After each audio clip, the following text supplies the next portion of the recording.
Gracias por continuar en nuestra sintonía. Estamos conversando sobre la reforma migratoria en Estados Unidos. Y decíamos, Oscar, que vamos a entrar ya directo a qué es lo que se está discutiendo en este momento. Primero en el Senado y explicar por qué en el Senado y después en la Cámara de Representantes qué es lo que ocurrió en esta semana, porque ya hubo ciertos movimientos, y cuáles serían los temas fundamentales de esta reforma como se está planteando.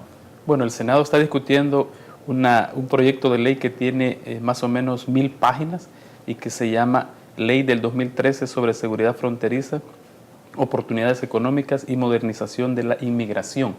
Este proyecto fue elaborado por el llamado Grupo de los 8, que son 4 senadores demócratas y 4 republicanos, que empezaron a trabajar, a consensuar un documento que resultó en esto que dije, casi 1000 páginas, y que se presentó oficialmente al Comité Judicial del Senado, si no me equivoco, el 19 de abril pasado, y en el Comité Judicial del Senado se hicieron algunas reformas, pero se aprobó finalmente, creo que 13-8 la votación para que el proyecto pasara al Pleno. Esta semana se votó ya en el Pleno del Senado, que fue digamos, un voto simbólico, pero muy importante para la dinámica legislativa en Estados Unidos, porque se lograron 82 votos a favor y 15 en contra.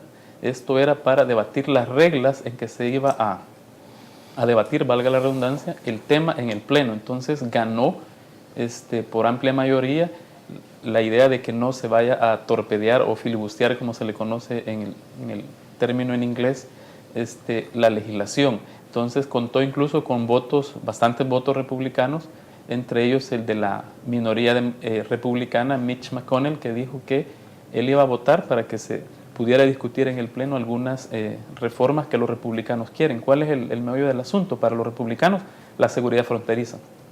El documento que ya viene original, redactado por el Grupo de los 8, traía ya un componente bastante fuerte en el tema de seguridad fronteriza, una inversión aproximadamente de $5,000 millones en asegurar la frontera, más de lo que ya está, ¿verdad? Porque se han hecho inversiones millonarias a lo largo de las últimas 3 administraciones presidenciales, y el proyecto de ley dice que hasta que el Departamento de Seguridad Interna certifique de que la frontera es totalmente segura, más o menos un año después podría comenzar a verse ya los beneficios para las personas que están indocumentadas en Estados Unidos, que se calcula según datos tomados del censo por el Pew Hispanic Center, que son aproximadamente 11 millones de personas que están sin documentos, básicamente. Pero ¿quiénes se beneficiarían de esta eventual reforma migratoria?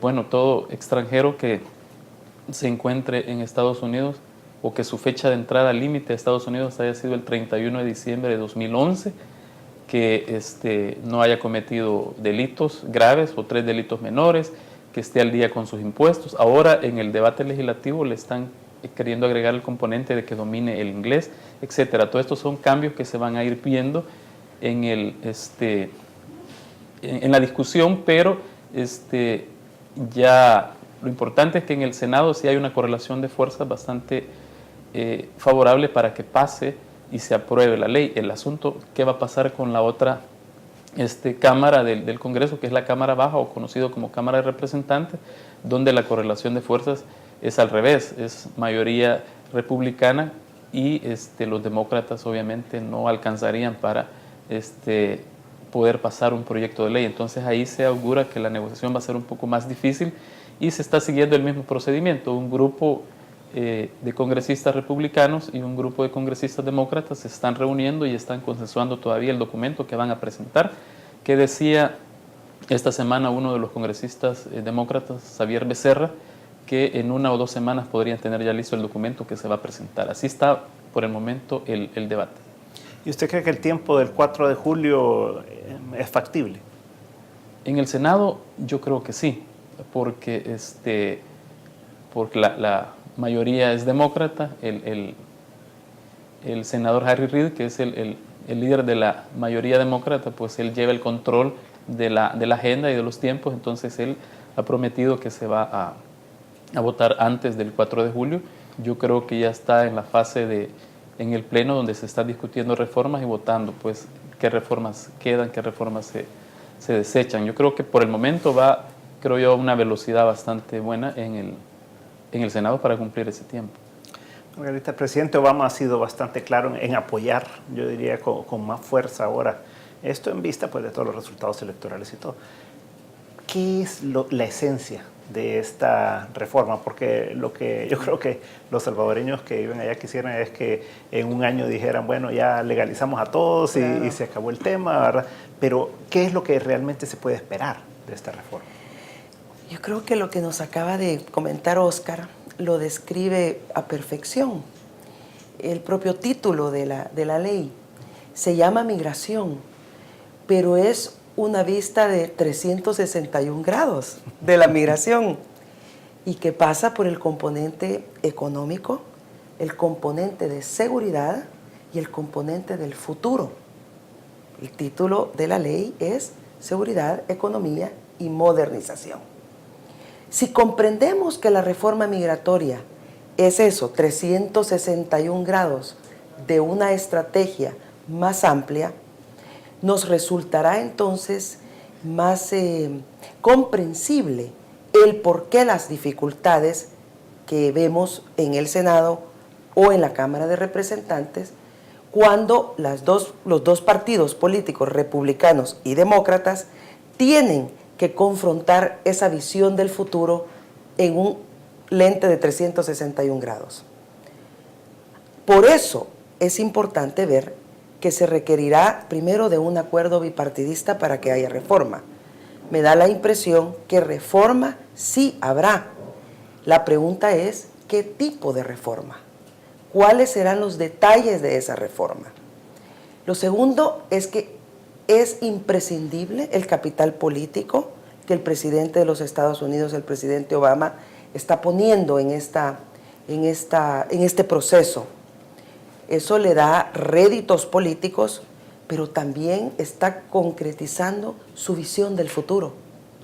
Y ese es el elemento del contraste de la administración Obama cuando se confronta con la visión republicana, sobre todo en la Cámara de Representantes, es lo que hace impredecible en este momento decir categóricamente qué elementos de esa reforma triunfarán y cuáles desaparecerán o qué elementos nuevos se podrán introducir. En cuanto al proceso, yo concuerdo con Oscar de que efectivamente por el hecho que ya existía el grupo de los 8 bipartidista de 8 senadores, es más fácil que haya un acuerdo en el Senado y en los términos que fue planteado, mas no así en la Cámara de Representantes. Ahí es la gran pregunta. ¿Qué elementos de esta reforma cobrarán mayor visibilidad? En todo caso, yo creo que sí habrá ley, pero también serán 2 textos distintos, el del Senado y el de la Cámara de Representantes. Por lo tanto, tendrán que llamarse a una reunión conjunta con representantes de ambas cámaras y de ambos partidos para ponerse de acuerdo en qué texto es el que le enviarán al presidente Obama. Pero todavía más, ese texto debe volver a ambas cámaras para que sea aprobado por el Senado y por la Cámara de Representantes. Así que ahí tendríamos otra posibilidad más de que pueda ser modificado nuevamente si el Pleno del Senado o el Pleno de la Cámara no estuviesen de acuerdo con el documento único que saliera de la reunión conjunta. Ese es el proceso de formación de leyes federales. Por lo tanto, yo creo de que los tiempos son ajustados, pero habrá reforma, creo que sí. ¿Qué tipo de reforma? Hay que ver, hay que darle seguimiento. Y posterior a eso, supongamos que el 4 de julio tengamos ley y que la sancione el presidente. Implementar esa ley federal que ya nos contaba Oscar, tiene más de 1000 páginas.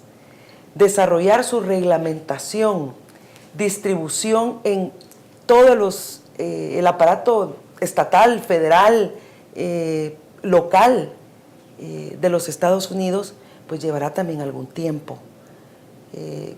Creo que las adaptaciones de reglamentos después de aprobada La ley podría tardar otro espacio importante. Eso es bueno para los salvadoreños, por una razón, que nos preparemos desde ya a recoger toda nuestra documentación, a tener nuestras partidas de nacimiento, a no violar la ley de los Estados Unidos, a sacar nuestros DUIs, a estar pendientes de los elementos que van a requerir para inscribirse, a las personas que tienen TPS con los salvadoreños, cuidar ese TPS, reinscribirse a la brevedad posible, pagar sus impuestos, mantener sus datos debidamente actualizados. Y como a pesar de que el tiempo pueda correr un poco más allá de lo previsible, sigue siendo un tiempo corto para recolectar y prepararse para los salvadoreños y adquirir los beneficios que eventualmente tendrá esa reforma. Andrina, a los salvadoreños nos cuesta un poco entender cómo funciona el Congreso en Estados Unidos, porque aquí solo tenemos una cámara, ¿verdad? Claro. Allá son dos, entonces uno dice, bueno, y si uno aprueba una cosa, el Senado en este caso, y si la Cámara de Representantes aprueba la otra, ¿cómo al final se compatibiliza todo esto? ¿Cómo es que funciona el hacer las leyes en Estados Unidos? Bueno, en este caso, con este proyecto en específico, está siendo discutido en el Senado, esperaríamos que se aprobara antes del 4 de julio, sin embargo, también la Cámara de Representantes tiene su propio proyecto que ha estado trabajando a puerta cerrada desde el año 2009. Este proyecto, que ha sido muy propio de la Cámara de Representantes, cuando llegue al Congreso, el proyecto del Senado, van a tener que trabajar en un documento que obviamente tendría que estar armonizado con el proyecto ya aprobado después del Senado. Entonces ahí es donde pasa a ser esta reunión conjunta, como decía Margarita, para que salga un documento único de ambos proyectos. Vamos a un corte comercial, para la vuelta regreso con usted para que profundicemos más en esto de los tiempos, claro, porque en El Salvador estamos acostumbrados a que se pasa una ley, sí, y ya mañana se aplica, y además todas cosas son de corto plazo. En Estados Unidos los plazos son de 10 años, ¿verdad? Sí. Son procesos más largos con otra dinámica, ¿verdad? Así que, pero regresamos un momento para ampliar sobre esto. En un momento estamos de nuevo con 361 grados.